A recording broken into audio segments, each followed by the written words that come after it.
Sonnet number 10.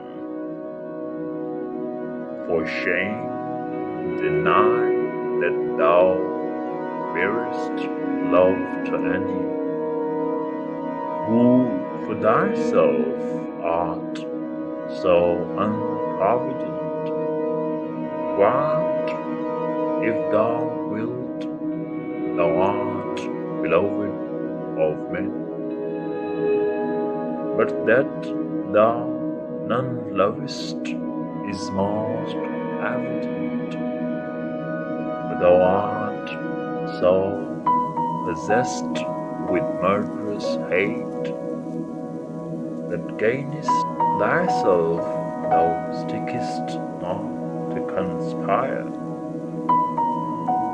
seeking that beauteous roof to ruin it, which to repair should be thy chief desire.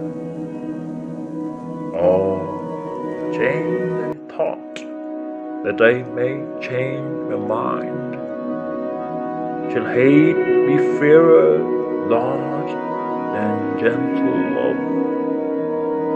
Be as thy presence is, gracious and kind, or to thyself at least kind heart prove.